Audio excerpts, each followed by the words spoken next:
السلام علیکم ورحمۃ اللہ وبرکاتہ۔ اعوذ باللہ من الشیطان اللعین الرجیم، بسم اللہ الرحمن الرحیم۔ اللہ اکبر اللہ اکبر اللہ اکبر، لا الہ الا اللہ واللہ اکبر وللہ الحمد۔ اللہ اکبر علی ما ہدانا ولہ الشکر علی ما اولانا، الحمدللہ الذی ہدانا، اللہ اکبر علی ما رزقنا من بہیمۃ الانعام، الحمدللہ الذی ابتلی برائے بانواع البلاء لا یبطل الہدیٰ ولحسن العطاء، والصلاة والسلام علی اشرف الانبیاء والمرسلین وحبیب الہ العالمین بالقاسم محمد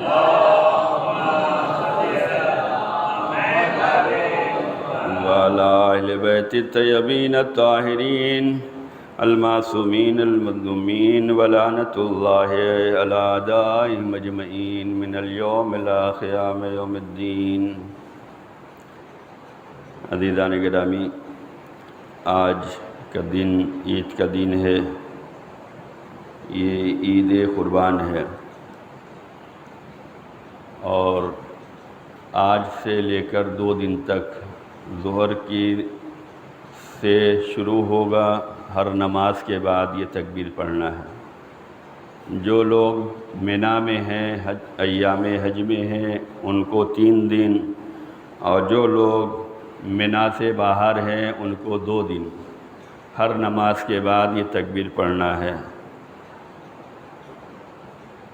یہ وہی تکبیر ہے جو ابھی ہم نے شروع میں پڑھا، اللہ اکبر اللہ اکبر اللہ اکبر، لا الہ الا اللہ اللہ اکبر وللہ الحمد، اللہ اکبر علی ما ہدانا ولہ الشکر علی ما اولانا، الحمدللہ الذی ہدانا، اللہ اکبر علی ما رزقنا من بہیمۃ الانعام۔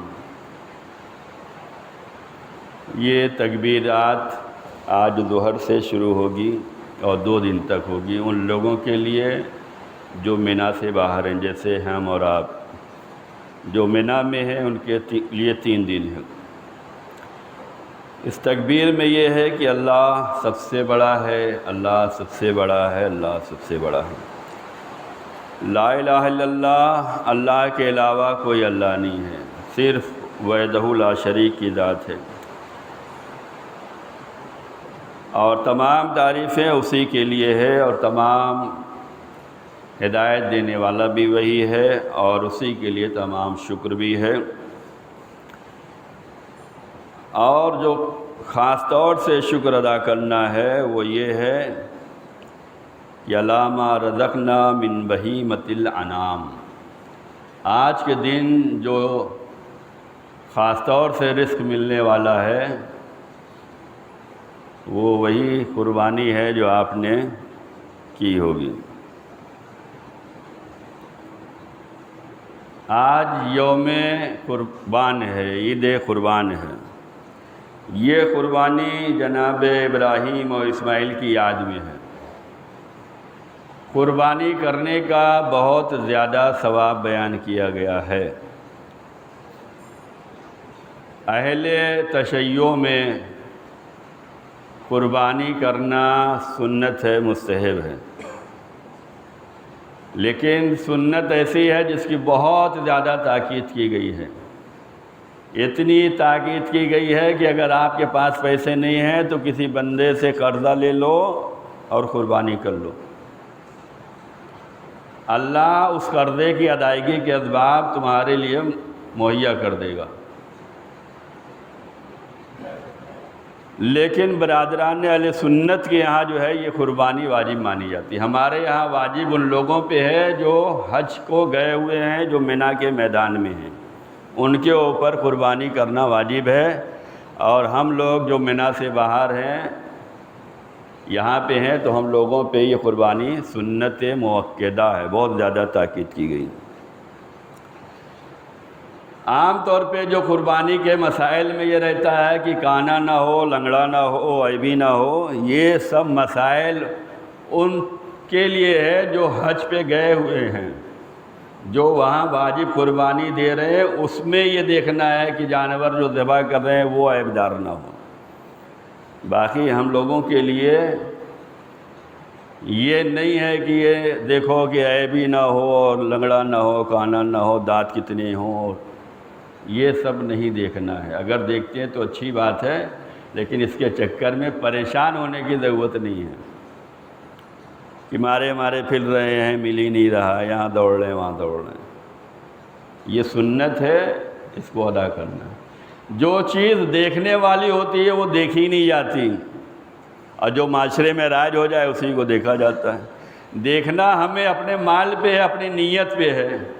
وہ ہم اپنی مال نہ اپنی نیت دیکھتے ہی نہیں۔ ہم تو معاشرے کے چکر میں پڑے ہیں کہ اگر ہم چھوٹا بکرا لائے تو محلے والے کیا کہیں گے۔ ہم تو اس چکر میں پڑے ہوئے ہیں کہ اگر ہم 15,000 کا لائے تو وہ 55,000 کا لا رہے ہیں تو ہماری بے عزتی ہو جائے گی، بچے ناراض ہو جائیں گے۔ دیکھنا تو یہاں تھا کہ ہماری نیت کیا ہے لانے کی۔ ہماری نیت دکھلانا ہے، تعریف لینا ہے، تو یہ چاہے 5 لاکھ کا بھی کر دو بیکار ہی رہے گا۔ اور اگر آپ کی نیت خدا کے لیے ہے، قربتاً اللہ ہے، تو یہ 5,000 کا بھی لنگڑا لولا لے آؤ گے تو خدا کے یہاں وہ قابل قبول ہے۔ نیت اچھی ہونی چاہیے۔ دنیا کی پہلی قربانی حابیل و قابیل نے کی تھی، آدم کے دونوں بیٹے حابیل و قابیل۔ ایک کی نیت اچھی تھی کہ جو کچھ ہے سب خدا کا دیا ہوا ہے، خدا کے لیے دینا ہے، تو اچھا مال دیتے ہیں۔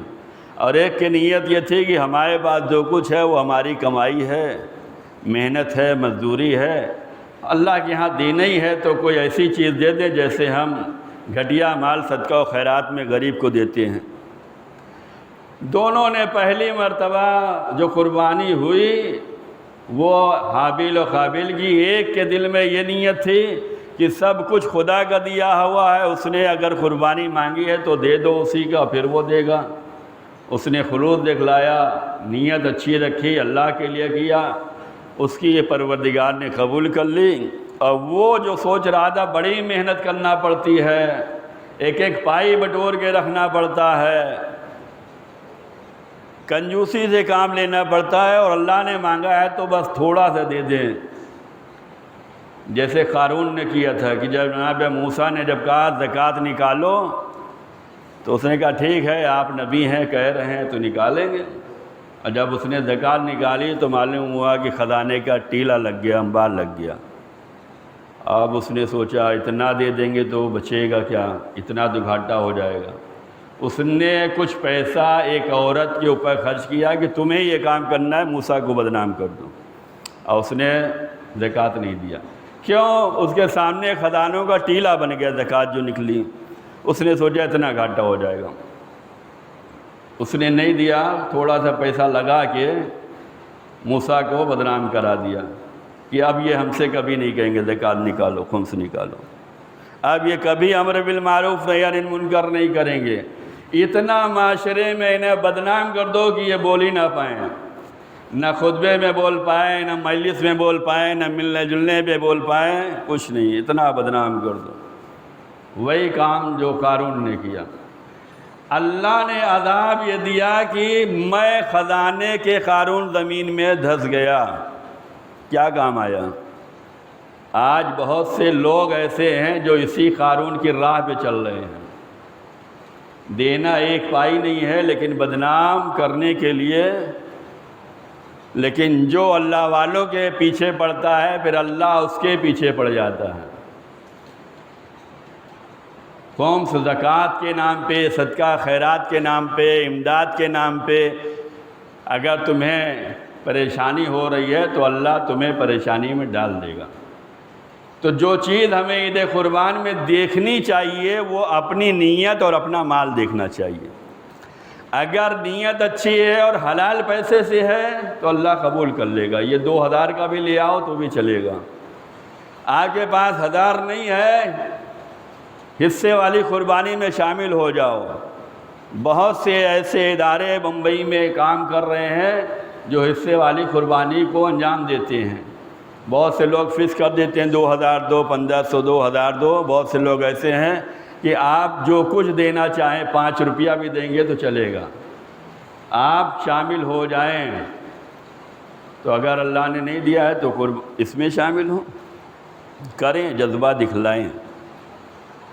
آپ کا جذبہ اگر اچھا ہے، نیک ہے، تو یہ آپ کا 5 روپیہ 1 روپیہ حصے میں لگا جو قربانی میں، یہ بھی قبول ہے۔ اور آپ 5 لاکھ کا بھی لے آئیں، نیت ہی اچھی نہ ہو تو وہ بھی بیکار ہو جائے گا۔ اور اپنے مال کو دیکھنا ہے، جس مال سے ہم لا رہے ہیں وہ حلال ہونا چاہیے۔ حج پہ جانے والوں کی کثرت ہے لیکن سب کے حج قبول نہیں ہوتے۔ حدیث میں آیا ہے انہی لوگوں کے حج قبول ہوتے ہیں جو مال حلال سے حج کر رہے ہیں۔ یہ رشوت، یہ چوری، یہ ڈاکہ زنی، یہ حقوق کی پامالی، رشتہ داروں کا حق مار کے بیٹھے ہیں، بھائیوں کا حق مار کے بیٹھے ہیں، اولاد کا حق مار کے بیٹھے ہیں، بیوی کا حق مار کے بیٹھے ہیں، شوہر کا حق مار کے بیٹھے ہیں، اور حاجی صاحب بننے کے لیے گئے ہیں۔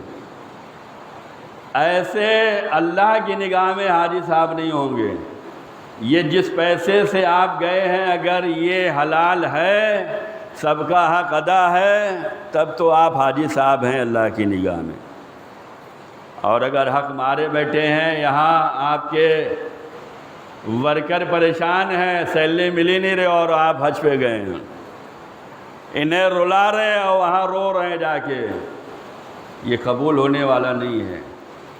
تو جو قربانی میں دیکھنا ہے وہ نیت دیکھنی ہے اپنی، آپ کی نیت صاف ہونی چاہیے، آپ کا مال صاف ہونا چاہیے۔ قربانی کرنے کے بعد اس قربانی کے 3 حصے کرو، ایک اپنے لیے، ایک اپنے رشتہ داروں کے لیے، ایک اپنے پڑوسیوں اور غریبوں اور فقیروں کے لیے۔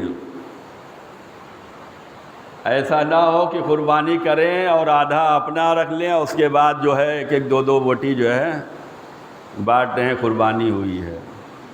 اگر 1 بوٹی 2 بوٹی جائے گی تو کون کھائے گا؟ جس گھر میں 5 بندے ہیں وہ 1 بوٹی میں کیا کریں گے؟ اگر ہر انسان اپنی ذمہ داری ادا کرے تو پریشانیوں کا خاتمہ ہوگا۔ اسلام کے جو قوانین ہیں اگر اس پہ عمل کیا جائے تو مشکلات ختم ہو سکتی ہیں، تکلیفیں ختم ہو سکتی ہیں۔ اگر انسان اپنے محلے والوں کو دیکھ لے، اپنے خاندان والوں کو دیکھ لے تو انسان باہر مانگنے جائے ہی نہ۔ اگر ہمارے خمس و زکوٰۃ ہمارے معاشرے میں، اپنے محلے میں، اپنے خاندان میں خرچ ہونے لگے تو کوئی غریب ہی نہ رہے۔ جو قربانی ہم کر رہے ہیں اگر اس کو حقداروں تک پہنچا دیں تو کسی کو رونے کی ضرورت ہی نہ محسوس ہو۔ یہ حق کی پامالی ہے، یہ خلاف شریعت عمل کرنا ہے، یہ شیطان کا بہکاوا ہے، یہ لوگوں کے خرافات میں آنا ہے کہ بھائی بس 2 بوٹی کافی ہو جائے گی۔ آپ 5 گھر میں دیجئے، لیکن اتنا دیجئے کہ 5 لوگ اگر ہیں تو آرام سے 1 بوٹی تو کھا سکیں۔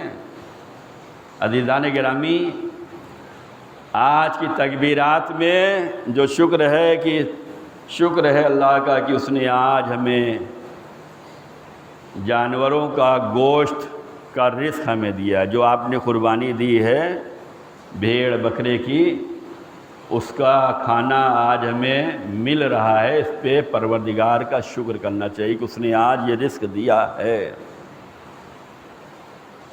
زیادہ وقت نہیں لینا ہے اس لیے کہ آپ سب کے چہرے پہ ہماری نگاہ ہے، لیکن کچھ وعظ و نصیحت ضروری ہوتی ہے، اس لیے کہ یہ عید کا دن محمد اور آل محمد کے لیے اور ان کے چاہنے والوں کے لیے عظمت کا دن رہتا ہے، شرف کا دن رہتا ہے۔ یہ شرف ہی ہے کہ آپ مسجد کو آباد رکھے ہوئے ہیں آج، ورنہ کل کتنے لوگ تھے اور کل کتنے لوگ ہوں گے نہیں کہا جائے، لیکن آج کا یہ شرف ہے، عید کا یہ شرف، عید کا یہ صدقہ ہے، عید کی یہ خوشی ہے کہ مسجدیں بھری ہوتی ہیں، لوگ آمادہ ہوتے ہیں، جماعت ہونے سے پہلے مسجد بھر جاتی ہے، نماز شروع ہونے سے پہلے۔ یہ عظمت عید ہے کہ آپ کے اندر اللہ نے وہ جذبہ رکھا اور یہ اہل بیت اطہار علیہ السلام نے فرمایا نا کہ ہمارے چاہنے والوں کے لیے 4 عید ہے. ایک عید الفطر ہے جو کر چکے ہیں، ایک عید الاضحیٰ ہے، اضحیٰ ہے جو آج کر رہے ہیں، اور ایک عید تو ایسی ہے جو ہر ہفتے آتی ہے. یہ تو سال میں آتی ہے، ایک عید ہر ہفتے آتی ہے. اس عید کی جانب کبھی توجہ ہی نہیں گئی. جیسے آج عید کے چکر میں آپ نہا دھو کے غسل کر کے پاک و صاف لباس پہن کر وقت سے پہلے آ گئے ہیں، کیوں؟ انعام ملے گا، عید کا دن ہے. ایسے ہی جمعہ بھی عید کا دن ہے. جس امام کی غیبت میں زندگی گزار رہے ہیں اس امام کا دن ہے، اس امام کے ظہور ہونے کا متوقع دن ہے. جمعہ کا دن متوقع دن ہے کہ امام ظہور فرمائیں گے. جمعہ عید کا دن ہے، آپ تیار ہو کے آئیے، غسل جمعہ کر کے آئیے، لباس اچھے ہوں، خوشبو لگا کے آئیے. گھر سے نکلو نماز جمعہ کے لیے تو اس امید سے نکلو کہ ہو سکتا ہے آج امام کا ظہور ہو جائے اور آواز ہمارے کانوں میں آئے، ہم یہیں سے امام کے لشکر کو جوائن کر لیں گے. آپ آمادہ ہوں، بیدار ہوں، جگیں، تیار ہوں، کوششیں کریں. جمعے کے دن اگر اس نیت سے نکل رہے ہیں کہ یہ عید کا دن بھی ہے، امام کا دن بھی ہے، ظہور بھی متوقع ہے، تو آپ کبھی بھی واجبات اور مستحبات سے غافل نہیں ہو سکتے. اس دن آپ کو خوشی محسوس ہوگی، روحانی خوشی محسوس ہوگی. اس امید پہ نکلیں گے. آپ جب کسی سے ملنے جاتے ہیں تو کتنا خوش ہوتے ہیں کہ آج ہم جا رہے ہیں فلاں سے ملاقات ہوگی. کتنا سنورتے ہیں، سجتے ہیں، کتنا خوشبو لگاتے ہیں، آن بان شان سے جاتے ہیں کہ آج اس سے ملاقات ہونے والی ہے. جمعہ عید بھی ہے، امام کا دن بھی ہے، امام کے ظہور ہونے کا متوقع بھی دن ہے. اس امید سے نکلو کہ آج ظہور امام ہو جائے گا تو ہم امام کے لیے ہیں. کتنی خوشی محسوس ہوگی. تو تیسری عید جمعے کی عید ہے. چوتھی عید جو ساری عیدوں پہ بھاری ہے، کہتے تو ہیں لیکن کرتے نہیں ہیں. چوتھی عید سب پہ بھاری ہے، ان تینوں پہ. یہ بھی تشیع کی قسمت ہے کہ اگر امام علی کو مانا ہے تو وہ بھی تینوں پہ افضل ہیں، اور اگر ہمیں عید ملی ہے تو ان تینوں عید پہ بھی عید غدیر کو بھاری رکھا ہے. عید غدیر ساری عیدوں کی عید ہے. اس عید کے لیے کتنا اہتمام کرتے ہیں، کتنا انتظام کرتے ہیں. اگر ہم محلے میں اس عید کو نہیں منا سکتے تو اپنے مسجدوں امام بارگاہوں میں تو منا سکتے ہیں، اپنے گھر میں منا سکتے ہیں، اپنے خاندان میں منا سکتے ہیں. آج وہ رسم و رواج بھی دور ہوتے جا رہے ہیں کہ پہلے عیدی دی جاتی تھی، آج یہ رسم بھی چھوٹ چکی ہے. عید غدیر آنے والی ہے. آپ دوسروں کو مت عیدی دیجئے، لیکن اپنے بچوں کو دیجئے، اپنے خاندان میں دیجئے، اپنے محلے میں دیجئے. جب پوچھیں تو بتاؤ یہ ساری عیدوں پہ کی عید ہے. آج یہ سب سے بڑی عید ہے. اس عید کی خوشی میں دے رہے ہیں. احساس ہوگا، بیداری آئے گی، لوگ جگیں گے، لوگ کریں گے، لوگ انتظار کریں گے. عید غدیر آنے والی ہے. اس کی تیاری کتنے لوگوں نے کی. ابھی محرم آگے ہے، اس سے پہلے غدیر ہے، لیکن انتظار کس کا ہے؟ محرم آیا کیوں؟ غدیر بھلانے کی وجہ سے. آج وہی تو ہم بھی کر رہے ہیں، غدیر بھلائے بیٹھے ہیں، انتظار محرم کا ہے. یہ عاشور برپا کیوں ہوا؟ غدیر بھلانے کی وجہ سے ہوا. آج اگر یہ قوم پھر عید غدیر بھلا دے گی تو پھر کیا ہوگا؟ غدیر کے لیے آمادہ رہیں، تیار رہیں. اگر مومنوں کی صفوں میں اتحاد پیدا کر کے جشن نہیں کیا جا سکتا تو اپنے گھروں میں خوشحالی پیدا کریں، اپنے گھروں میں نظر و نیاز کریں، اپنے آل اولاد اور خاندان کے درمیان عیدی بانٹیں تاکہ انہیں پتہ چلے کہ ہاں یہ عید سب سے افضل عید ہے، یہ تمام عیدوں کی عید ہے. خدا ہم سب کو ان تمام عیدوں کو بجا لانے کی توفیق عنایت فرمائے۔ خدا آج کی ہماری حاضری کو قبول فرمائے۔ آج جو ہم لوگوں نے قربانیاں دی ہیں اس قربانی کو بہترین قربانی پروردگار قرار فرمائے، اور اس میں جس جس کا حق ہے اس حق کو ہمیں ادا کرنے کی توفیق عنایت فرمائے۔ خدایا ہمیں یاد امام سے وابستہ و پیوستہ فرما، امام کی راہ پہ چلنے کی توفیق عنایت فرما، امام کے لیے کام کرنے کی توفیق عنایت فرما، امام کے لیے جینے مرنے کی توفیق عنایت فرما۔ پروردگار ظہور حضرت امام زمان علیہ السلام میں تعجیل فرما، ہم سب کو امام کے خادم و ناصروں میں شمار فرما۔ بسم اللہ الرحمن الرحیم۔ انا احسن الحدیث وابلغ الموعظہ کتاب اللہ۔ اعوذ باللہ من الشیطان الرجیم۔ بسم اللہ الرحمن الرحیم۔ والعصر ان الانسان لفی خسر الا الذین آمنوا وعملوا الصالحات وتواصوا بالحق وتواصوا بالصبر۔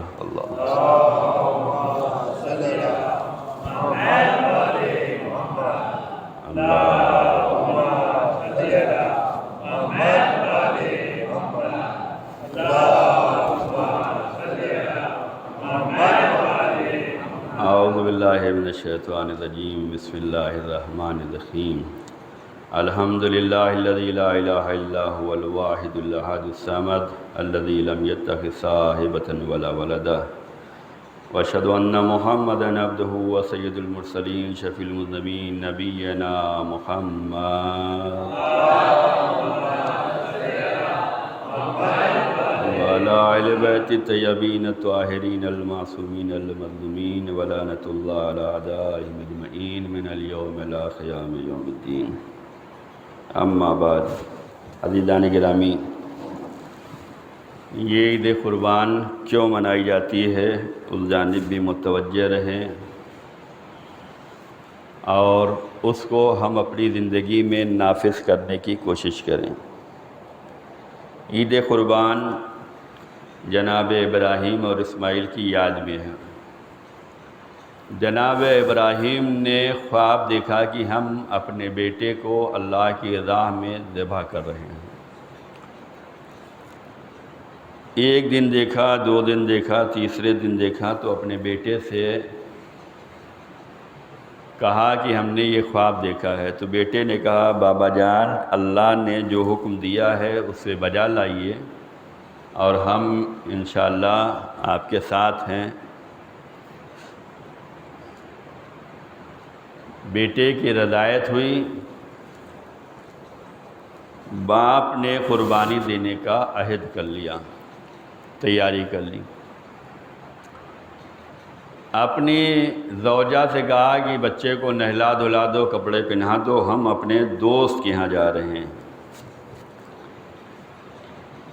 جناب ابراہیم کی زوجہ اور جناب اسماعیل کی والدہ نے اپنے بچے کو نہلایا دھلایا، لباس پہنایا۔ جناب ابراہیم نے چھری لی اور رسی لی اور نکل پڑے۔ کہاں نکل رہے ہیں؟ جو اللہ نے خواب دکھلایا ہے اس کو بجا لانے کے لیے نکلے ہیں۔ یہاں تک ایک پیغام ہمیں لینے کی ضرورت ہے، اور ماشاءاللہ سے اس پر عمل بھی ہوتا ہے کہ جیسے جناب ابراہیم نے خواب دیکھا، اس خواب کا تذکرہ اپنے بیٹے سے کیا تو بیٹے نے اللہ کی راہ پہ چلنے کے لیے ثابت قدمی دکھلائی اور ساتھ دینے کا وعدہ کیا۔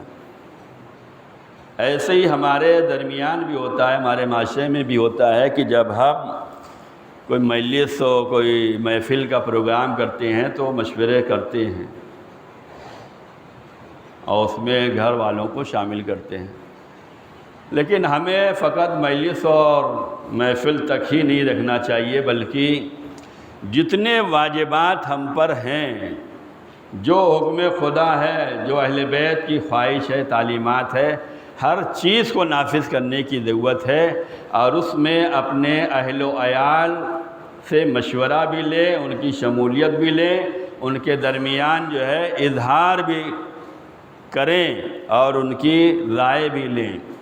اس سے حوصلہ پیدا ہوتا ہے، اس سے آمادگی ہوتی ہے، اس سے جذبہ پیدا ہوتا ہے، ساتھ دینے کا جذبہ ہوتا ہے، نہ یہ کہ ہمارے پاس پیسہ آئے ہم کر لیں گے، آؤ چاہے نہ آؤ ہم باہر سے بلوا لیں گے۔ یہ کرایہ دار اچھے نہیں ہوتے کہ ہم اپنے گھر والوں کو بلا ہی نہیں رہے ہیں، اپنے محلے والوں کو بلا ہی نہیں رہے ہیں، پیسے کے دم پہ ہم سوچتے ہیں وہاں سے بلا لیں گے، یہاں سے بلا لیں گے، آپ کو ہماری ضرورت ہی نہیں ہے۔ نہیں، یہ عید قربان یہ میسج دے رہا ہے کہ ابراہیم نے خواب دیکھا تو اپنی اولاد سے تذکرہ کیا، اپنوں کا خیال رکھو، ان سے مشورہ لو، ان کا ساتھ لو۔ اور جناب ابراہیم نے ساتھ لیا اور چلے۔ جب بھی اللہ کی راہ میں بندہ نکلتا ہے تو شیطان ضرور پیچھا کرتا ہے۔ اگر آپ کمزور ہوئے تو وہ حاوی ہو جائے گا، اور آپ اگر قوی ہو گئے تو وہ کمزور ہو جائے گا۔ یہ جنگ ہے۔ یہ جو نماز یہاں ادا کی جاتی ہے اس کو بھی محراب بولتے ہیں۔ محراب کا مطلب ہوتا ہے لڑائی کی جگہ۔ یہ جو ہے محراب بولتے ہیں، محراب کا مطلب لڑائی کی جگہ۔ یہ لڑائی کیسی ہے؟ دکھائی نہیں دیتی کسی کو۔ یہ لڑائی کیسی ہے کہ ہم آ رہے ہیں نماز پڑھنے، ابھی تو بہت ٹائم ہے، تو لڑائی یہ ہے کہ تم ٹائم پہ پہنچ جاؤ، یہ آپ جیت گئے، یہ لڑائی آپ نے جیت لی۔ جس نے آپ کو روکنا چاہا اس سے آپ جیت کر آ رہے ہیں۔ اور جو اللہ کی راہ میں نکلتا ہے شیطان پیچھا کرتا ہے روکنے کے لیے۔ اب آپ اول وقت اگر نماز میں آ رہے ہیں اور جو مل رہا ہے وہ دیکھنے میں چاہے جو لگے، لیکن وہ حقیقت میں شیطانی ہوتا ہے، شیطان کبھی کھل کر نہیں آتا۔ تو یہاں محراب میں کھڑے ہیں، یہ لڑائی کی جگہ ہے، وقت نہیں ہے عبادت خدا کا، ٹائم ہو گیا لڑائی کرو نہیں، اسی لیے پیدا کیے گئے ہیں۔ یہیں سے پاور ملے گا، یہیں سے انرجی ملے گی، یہیں سے رزق ملے گا، یہیں سے سکون ملے گا۔ ٹائم نکالو، یہ جیت گئے تو وقت پہ نماز ہو گئی، اگر وقت پہ نماز نہیں ہوئی تو آپ ہار گئے، اس محراب میں آپ ہار گئے۔ فلاں روک رہے ہیں، وقت نماز ہے، بعد میں آؤں گا، پہلے یہاں جیت گئے، رک گئے تو ہار گئے۔ آپ سوچیں کہ ہم روزانہ کتنا جنگ جیتتے ہیں، کتنی جگہ ہارتے ہیں۔ جناب ابراہیم اور اسماعیل منی کے لیے نکل رہے ہیں، جہاں پہ آج قربانی واجب ہوتی ہے، وہاں نکل رہے ہیں، شیطان بہکانے کے لیے آیا ماں کے پاس۔ سب سے پہلا حربہ شیطان کا عورت پہ ہوتا ہے۔ وہ عورت چاہے ماں کی شکل میں ہو چاہے بیوی کی شکل میں ہو، وہیں کہاں تم گھر میں بیٹھی ہو، دیکھو تمہارے شوہر لے گئے، تمہاری اولاد کو لے گئے، ذبح کرنے جا رہے ہیں۔ کوئی اپنے اولاد کو ذبح کرتا ہے؟ سب سے پہلا حربہ عورت پر۔ اور اس نے شیطان نے جب بات یہاں تک رکھی کہ اگر ہماری بات پہ یقین نہیں ہے تو نکل کر دیکھو، تو اس جملے پہ تو ہم بہت خوش ہو جاتے ہیں کہ نکل کر دیکھو، لیکن کتنے ایسے ہیں جو نکل جاتے ہیں؟ آج ہمارے گھروں میں کیا یہ تعلیمات اہل بیت پہ عمل ہو رہا ہے؟ باپ کے حکم پہ کیا بیٹی چل رہی ہے؟ شوہر کے حکم پہ کیا بیوی چل رہی ہے؟ کیا حکم الہی ہے؟ شیطان بہت سے آ جاتے ہیں۔ اگر کوئی عورت گھر میں رہنا چاہے تو دوسری عورتیں آ جائیں گی، پرانے زمانے کی بنی بیٹھی ہو، باہر تو نکلو، ابھی تو تمہارے باپ بھی نہیں ہیں، وہ حافظ گئے ہوں گے، تمہارے شوہر بھی نہیں ہیں، آؤ اتنی دیر میں تو آ جائیں گے۔ یہ وہی شیطان ہے جو جناب ابراہیم کی زوجہ کو بہکانے کے لیے آیا تھا۔ گھر میں بیٹھی ہو، وہاں ذبح کرنے گئے ہیں، یقین نہیں ہے تو نکل کر دیکھو۔ اور جیسے ہی نکلنے کی بات کی، فوراً نبی کی بیوی سمجھ گئی کہ گھر سے نکالنے والا شیطان ہی ہوتا ہے۔ یہ اپلائی کر لو آج تک، جب تک زندہ ہو تب تک، کہ اگر کوئی کسی کی بیٹی اور بیوی اور کسی کی زوجہ کو گھر سے باہر کسی بہانے سے بھی نکال رہا ہے حکم الہی کے خلاف، تو وہ دیکھنے میں چاہے جو رشتہ رکھتا ہو وہ حقیقت میں شیطان ہوا۔ منع کر دیا، میں گھر سے باہر قدم نکالوں گی نہیں، تو شیطان لگتا ہے۔ جب یہاں سے ناکام ہوا تو اس کے پاس راستے بہت ہوتے ہیں شیطانوں کے پاس۔ وہ جناب ابراہیم کے پاس پہنچا، کہاں بیٹے کو ذبح کرنے جا رہے ہو؟ دماغ خراب ہو گیا ہے۔ وہاں جناب ابراہیم نے کہا تو دماغ پہ بات کر رہا ہے، شیطان لگتا ہے۔ وہاں سے بھی بھاگا، بچے کے پاس آئے، کہاں جا رہے ہو؟ تم بچے ہو، تمہیں معلوم نہیں، ہم بتانے کے لیے آ گئے ہیں، بھاگ لو، دیکھو چھری بھی ہے، رسی بھی ہے، ذبح کر کے چھوڑیں گے، بھاگ لو، ہم انہیں اپنی باتوں میں الجھا لیتے ہیں، بھاگ لو۔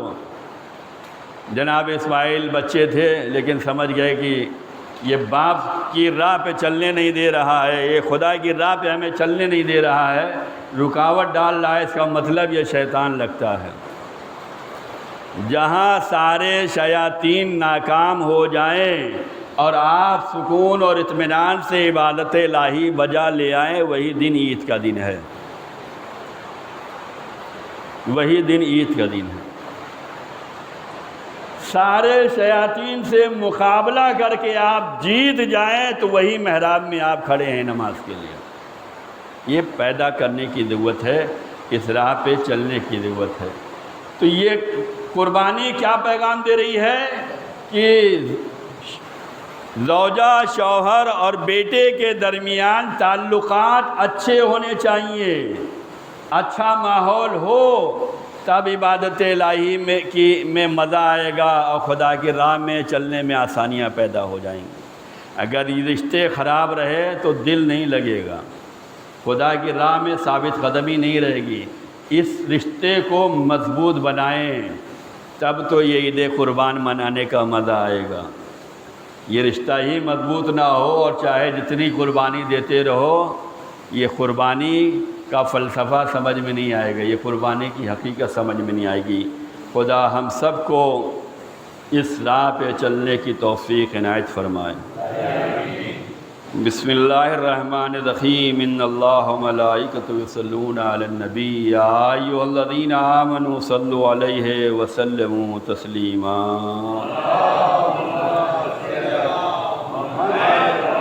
اللہم صلی علی سید المرسلین شفیع المذنبین نبینا محمد۔ اللہم صلی علی سید الوصین امیر المومنین علی ابن ابی طالب۔ اللہم صلی علی سید النساء العالمین فاطمہ بنت رسول اللہ۔ اللہم صلی علی الحسن ابن علی مجتبی۔ اللہم صلی علی حسین ابن علی شہید کربلا۔ اللہم صلی علی علی ابن الحسین زین العابدین۔ اللہم صلی علی محمد ابن علی باقر النبیین۔ اللہم صلی علی جعفر ابن محمد الصادق۔ اللہم صلی علی موسیٰ ابن جعفر الکاظم۔ اللہم صلی علی علی ابن موسیٰ الرضا۔ اللہم صلی علی محمد ابن علی تقی الجواد۔ اللہم صلی علی علی ابن محمد حاج النقی۔ اللہم صلی علی الحسن ابن علی الذکی العسکری۔ اللہم صلی علی مولانا صاحب العصر والزمان الحجت ابن الحسن القائم المہدی۔ صلواتک علیہ وعلی آبائہ فی ہذہ الساعہ وفی کل ساعہ ولیا وحافظا وقائدا وناصرا ودليلا وعينا حتى تسكنه أرضك طوعا وتمتعه فيها طويلا.